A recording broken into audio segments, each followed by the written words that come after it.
Hello again. Hope you're having a wonderful time. We want to pick up with our verse 16. We've just spoken about the Lord's Prayer and about forgiving others and getting forgiveness ourselves. So we're continuing in how we should do things, how we should be before God and before people, as a comparison, that we don't do things just for show. This was a whole big part of Jesus' Sermon on the Mount for a reason, because they had religious leaders doing these things and really setting, a bad example, honestly. So let's start in verse 16. And when you fast, do not look gloomy like the hypocrites, for they disfigure their faces, that their fasting may be seen by others. Truly I say to you, they have received their reward. But when you fast, anoint your head and wash your face, that your fasting may not be seen by others, but by your Father who is in secret. And your Father who sees in secret will reward you. So we're going to stop there for a moment.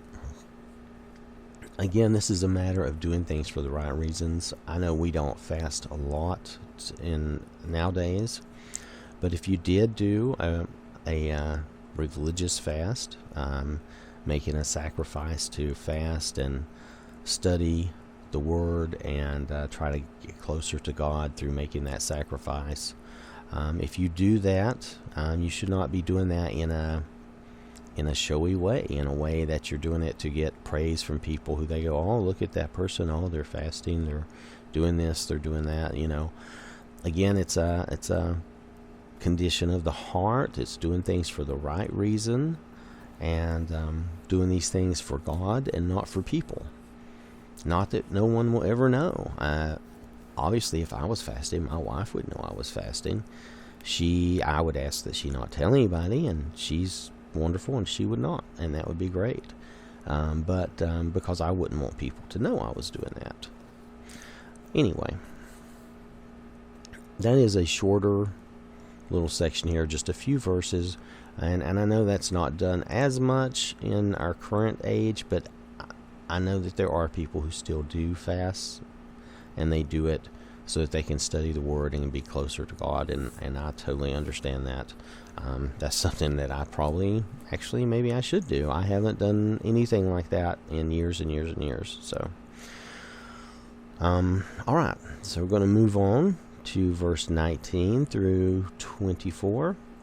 Do not lay up for yourselves treasures on earth, where moth and rust destroy, and where thieves break in and steal. But lay up for yourselves treasures in heaven, where neither moth nor rust destroys, and where thieves do not break in and steal. For where your treasure is, there your heart will be also. The eye is the lamp of the body, so if your eye is healthy, your whole body will be full of light. But if your eye is bad, your whole body will be full of darkness. If then the light in you is darkness, how great is the darkness? I'm going to scroll this a little bit. No one can serve two masters, for either he will hate the one and love the other, or he will be devoted to the one and despise the other. You cannot serve God and money.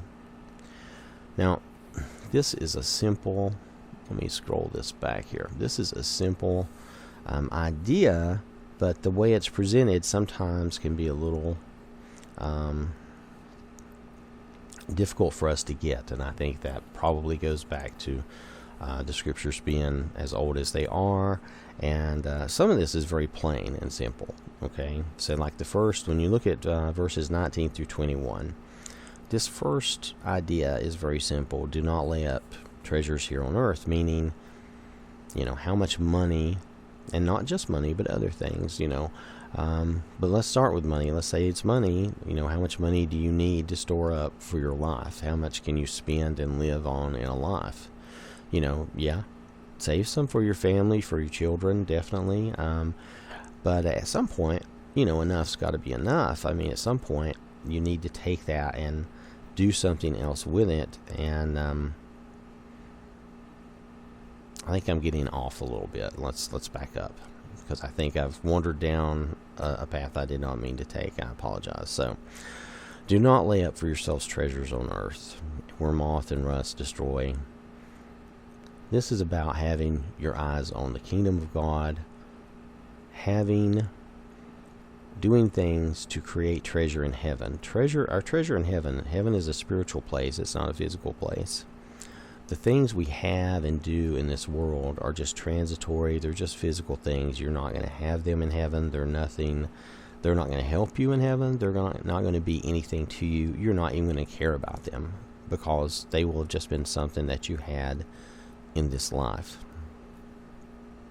Our treasures, the way we look at things, the way we look at other people, the way we help other people, the way we do things in this life to love each other and take care of each other, that's creating our treasures in heaven, and that's where our focus needs to be. Our focus needs to be on our spiritual life and caring about others more than ourselves. If we're just hoarding up treasures, whether that be money or, I don't know, anything, you could collect comic books. I did that for years. And in some way, I think I let them, I don't do that anymore. In some way, I think I let that interfere with more important matters. Though not everything is like that. Sometimes you have a little hobby you do. Maybe you collect cards or comic books or whatever, and that's fine. Maybe you collect dolls, and you don't let it interfere with your Christian life. It's just a little something that gives you a little pleasure, and that's okay.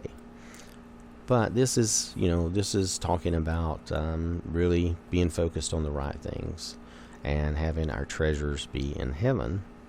And then when we go to verses 22 and 23, the eye is the lamp of the body. And if your eye is healthy, the whole body will be full of light. If you're looking on the right things, again, if you're thinking of the right things, looking at the right things, Jesus is the light.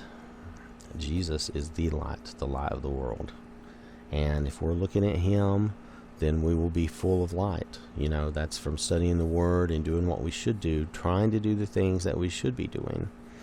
And if we're not, if we're looking at, because Satan would love for you to just look at everything else, all the bad things.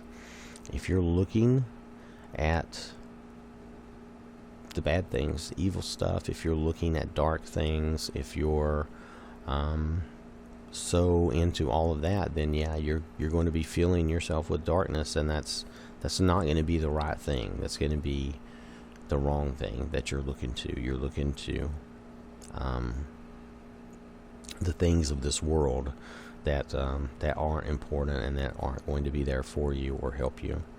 And then because God is the source for everything.